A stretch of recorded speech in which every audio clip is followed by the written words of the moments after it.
All right, Ari, again, thank you so much for taking the time to chat with me today. It's a delight to be here. Thanks for having me. Of course. So tell me, how excited are you for the release of your debut book, The Best Strangers in the World? It's such a strange feeling because this thing has sat in my head and on my laptop for 3 years now. I started writing it in September of 2003. Mhm. And it's really vulnerable and it's really personal. And so to share it with people I've never met feels like a leap of faith. And to see in just the early days people actually connecting and resonating with it and saying that it's meaningful to them and that it makes them laugh and that it moves them and that it helps them see things in a different way is so, so meaningful to me. Because, Mhm. of course, that's a piece of the stories that I tell on the radio through NPR. But those stories are not about me. They're not stories about my life. This is. This is your And life. so, so far, early days, it's been really gratifying to see how it's resonating with people. Good, good. So what initially inspired you to write this memoir? It's funny because in hindsight, I realized that I started writing it in the fall of 2020 when we had all been isolated in lockdown. And what I wound up writing about really was connection Okay. and the things we have in common and the things we share and the ways we relate to one another. And I can see in hindsight that in some ways that was a reaction to what we were all living through at the time. Hmm. But I hope that it's universal and applicable to any time, particularly because the world we live in right now has so many powerful, well funded forces that try to convince us to see other people as enemies, Yeah. whether it's a corporation that says, view yourself as somebody who consumes this soda rather than that soda, or a political party that says somebody who votes for a different candidate is a threat to your existence. Hmm. Um, and actually, what we share is so much greater than what divides us. I wanted to write a book that sort of illuminates and underscores and reminds people of that. Hmm. Awesome. Fantastic. Well, opening that box, being vulnerable and telling your story, what is something you learned about yourself throughout the writing process? I had always seen the various projects I do as different from one another. Okay. I'm a journalist on NPR. I host All Things Considered. Also, I sing with a band called Pink Martini Yeah. that's from my hometown of Portland, Oregon. For about 12, 13 years now, I've toured the world with them using my vacation time to go join them on stage and perform live. I've Hmm. also recorded on their albums. And I made this cabaret show with Alan Cumming that he and I still tour with. Yeah. And for a long time, those felt like very different muscle groups and very different activities and different sides of my personality. To answer your question, in writing the book, I realized that these activities share so much more than you might initially think looking at them on the surface. That Mhm. in all of these scenarios, I'm telling a story, I'm connecting with an audience, I'm hopefully helping people see the world in a slightly different way. Yeah, for sure. And was it at all difficult for you to find a balance of storytelling between your work life and your personal life? Well, I always knew that I wanted this to have a mix of the two. Okay. I set out to kind of tell a story about how the stories I've told have shaped the person I am. Hmm. And also on the flip side of that, the way the person I am, my identity, my history, my life experience shapes the stories that I tell. Yeah. And so, in order to do both those things, I'm going to take readers aboard Air Force One, and I'm going to take readers into war zones to meet fighters who are battling ISIS. And Hmm. I'm also going to take readers backstage at the Hollywood Bowl with me to sing with Pink Martini. And I think all things considered on its best days gives you the full spectrum of human experience kind Hmm. of, and it's not just politics and war, it's also joy, surprise, and uplift. It's business, it's science, it's arts, it's sports. And maybe those boxes aren't all checked in this book, but I wanted this book to have the same feeling of you never quite know what's going to be around the corner, and Hmm. you'll get the full range of human emotion, because that's what life is. Life isn't just talking to people on their worst days, as I sometimes do in a natural disaster or a mass shooting. Hmm. And life is not just birthday parties and weddings, but those are all part of the texture of what makes living so rich and what makes being a human such an extraordinary experience. And so I wanted to try to get that full texture. Hmm. For sure. And that balance, is that ultimately kind of what you want readers to take away from the book? What I want readers to take away from the book, honestly, is a sense of optimism. Okay. Um, People friends of mine often ask, how do you stay optimistic in the face of everything terrible that's happening in the world, Yeah. particularly as a journalist when we're chronicling many of those things? And for years, I have given them an answer that you can think of this memoir almost as like that answer in book form. Hmm. Over the course of these chapters, readers and listeners, if they get the audiobook, which I narrated, are going to meet the people who give me hope, who keep me feeling good about the world and about humanity, who keep me optimistic. And Hmm. so I hope that even though this book goes to some difficult places and has some stories that may be challenging, that ultimately it leaves people feeling good about the world that we all share. Hmm. For sure. Great. Well, is there a part or chapter of the book that you are most eager for us to read? Well, I mean, given who I'm speaking to right now, I think I think the chapter about getting married to my husband in 2004 Okay.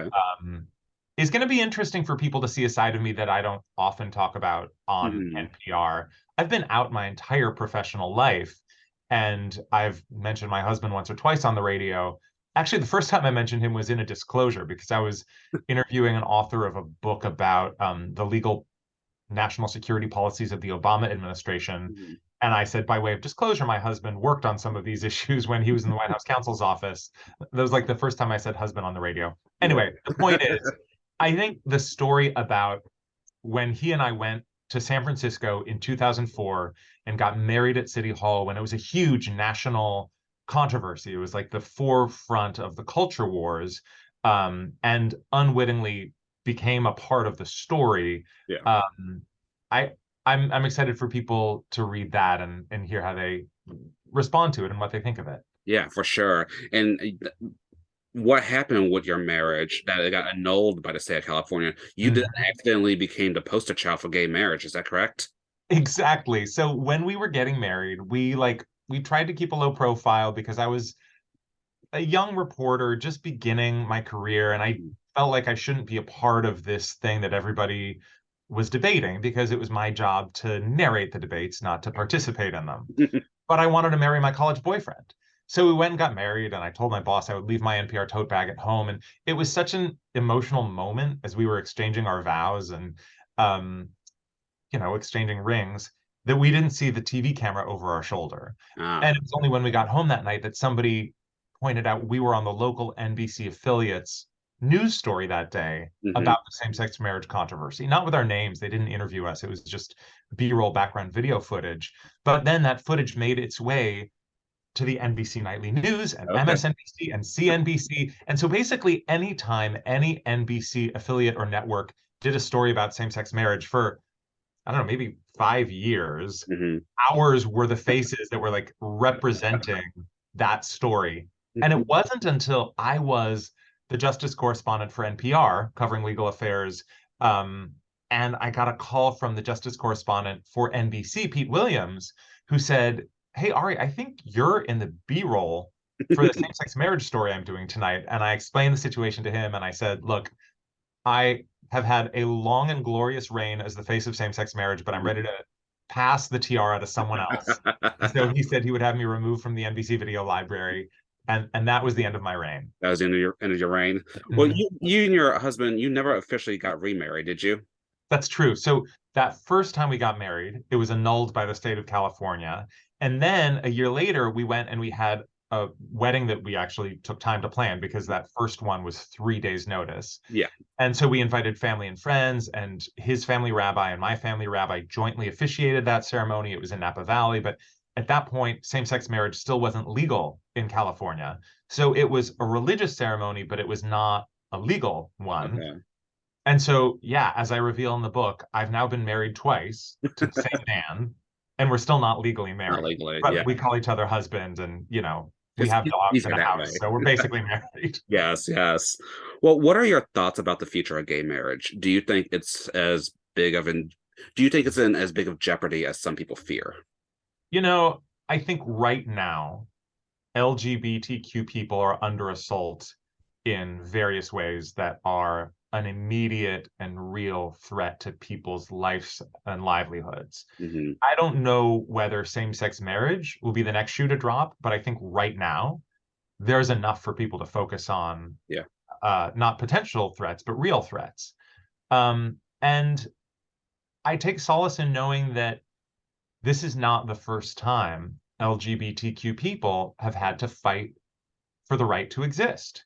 And the people who came before us developed a toolkit and developed skills and learned how to not just exist, but thrive in Hmm. the face of adversity. And, queer people have to seek out our history Yeah. because we, for the most part, are generally not raised by queer people who teach it to us from an early age. Mhm. And I certainly wasn't taught it in school. But I think that by seeking out that history, we can see the continuity and learn from those who came before us. For sure, definitely, I agree. Now, was there a part of the book or a chapter that you were most nervous to write about? Hmm. For me, it was just the act of writing about myself broadly, because the stories that I tell on the radio are never supposed to be about me. Yeah. Like it's a central tenet of journalism that if the story is about you, you're doing it wrong. Hmm. And this is the most personal kind of writing that I've ever done. And in some ways, it felt like a betrayal of what I'm supposed to be doing as a journalist, even though, of course, tons of other journalists have written memoirs. And so there was a learning curve to that. And Hmm. also this nagging voice in the back of my head saying, that's not the kind of storytelling that you do. But one of the things I learned from Alan Cumming is that when something is scary and challenging and uncomfortable, that's a reason to lean into it and to try to get comfortable with it and to push yourself and to risk failure. And so those are all things that I feel like I tried to do with this book. Hmm. And now it's sort of out of my hands. And so I Yeah. get to just sit back and watch and see how it lands with people. Yes, it unfolds. Yes. And speaking of Alan Cumming, yeah, how did this cabaret act come about? Och and Oi, is that how you pronounce it? Yeah, och and oi. I love speaking of Alan Cumming. I will speak of him anytime. I've interviewed him a couple times. He's amazing. He's the greatest. I mean, he's become a dear friend, a sort of older brother figure, a mentor. I learned so much from him. I have such a good time with him. And so, yes, he and I created this cabaret together called Och. He's the Scottish one, the Och, and Oi. I'm the The Jewish one, Jewish the one. Oi.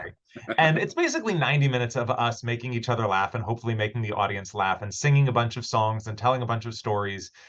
It started because he and I had done a few live events together on Mhm. stage. Um, and after one of them, we were walking off stage and he said, we always have such a good rapport doing these things. We should make a cabaret show together. And Okay. I said, don't joke about that because I will absolutely take you up on it. And he said, I'm not joking. And so the next morning he texted me basically saying, I meant what I said last night.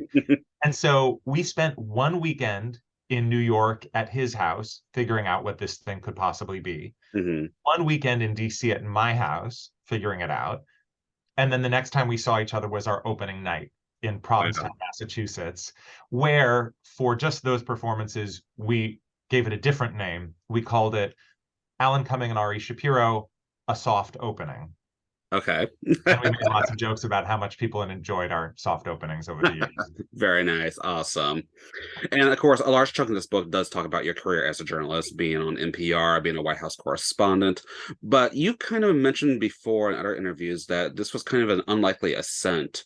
What was the deciding factor behind going full force into this field? I never planned to be a journalist, and I certainly never aspired to be a host of All Things Considered, even though I've listened to NPR from the time I was born. I was just always curious. And I was always somebody who liked asking questions. Hmm. And when I graduated from college, I applied for a million things, including an NPR internship, which I got rejected for. Mm. But then I found out that NPR's legendary legal affairs correspondent, Nina Totenberg, hires her own interns Okay. separate from the NPR internship program. So I applied to her. And when she gave me an internship, I still didn't know if I was going to stay in journalism, but I got an opportunity after that to be a temporary editorial assistant on Morning Edition, which became a permanent job. And then I started doing some freelance stories on the side, which led to temporary contracts as a reporter. And sort of one thing led to another. And I kept thinking, well, as long as the next thing is interesting, as long as the next thing is challenging, as long as I have an opportunity to do something that'll keep stretching my skill set and abilities, Hmm. I'll stick around. Yeah. Um, and now it's been more than 20 years that I've been at NPR. Yeah, that's amazing. And side note, what was it really like traveling on Air Force One with President Obama? It's a weird experience because you have no autonomy. And so you're on one hand, sort of in the center of global power. And on Hmm. the other hand, you're just kind of cloistered in the press cabin, waiting for somebody to throw you crumbs like ducks in a petting zoo or something like that, Yeah. you know? But you really bond with the other members of the press corps because you spend more time with each other than you do with your own spouse. And Hmm. it can be incredibly intense, but also you just get access to seeing people, places, and things that no tourist would ever have access to. So it can be really thrilling in that respect. I bet for sure. And now, as a co-host on NPR, as All Things Considered, what is your absolute favorite part about doing that show? It's the totality of the range of things that I get to talk about. You know, on any given day, I mean, just to give you an example, on the day we're taping this, I have an interview with these two high school choir kids who sang backup for Bono and The Edge from U2 for Nice. Tiny Desk concert. Okay. And I'm also interviewing an abortion activist in Poland who was just sentenced, the first abortion rights activist in Poland to be sentenced for the crime of helping people get abortion pills. Oh, And wow. so those two ends of the spectrum kind of give you a sense of what a typical day for me is like. Hmm. And the best part of hosting All Things Considered to me is that I get to embrace that full range of human experience and have that wide variety of conversations. That's awesome. Amazing. Well, moving forward, how are you going to continue helping people listen to one another and find connection and commonality with people who seem different? I, I, I don't think there's any one answer to that question. You know, I try to do that on NPR. I Okay. try to do that through Pink Martini with Alan Cumming, now through this book. I like finding lots of different ways to connect with people and Hmm. lots of different ways to tell stories. And I think that through line is the one you put your finger on, Yeah. um, kind of drawing connections. Yeah. Perfect. Well, what are some future goals you hope to accomplish with your career and platform? I want to keep challenging myself. I want to keep doing things that are scary. I want to keep highlighting the stories of people who we would never otherwise hear from. You know, I am perfectly happy to interview a senator or a member of Congress or a member of the cabinet, but frankly, those people have no shortage of outlets or platforms or opportunities Mhm. to make their voices heard. What really inspires me every day is the chance to elevate the voices of people who are not heard nearly as often. For sure. The little person. Yeah, I mean, that specific term can be a little bit, I don't know. I don't think those people are little, but yes, Oh, those no, people. I don't think they're little at all, but you know what I mean. Like the people Of who, course, of yeah, course. kind of Yeah. like for me with entertainment, like the up and coming artist. Yeah, exactly. Exactly. The people you might not otherwise hear about. Exactly. Well, Ari, how can one stay up to date with you? Well, my website is arishapiro.work. Mhm. That's WORK. There's no Q in it. And I'm also on Instagram and Twitter at Ari Shapiro. And, you know, if they want to know about the man behind the voice, The Best Strangers in the World, Stories from a Life Spent Listening, is out now. Awesome, fantastic. Then before we wrap up, are there any other upcoming projects or anything else you'd like to mention or plug at this time? Well, Alan and I are going to be doing our show Aachen Oi at the Carlisle Cafe, the Cafe Carlisle, Perfect, uh, Carly. in New York City from April 5th to the 15th. Nice. So it's going to be the first time we've done the show in New York, and it's such an iconic Oh, venue. I'm really exciting. looking forward to that. Yeah. That's awesome. Awesome. Very nice.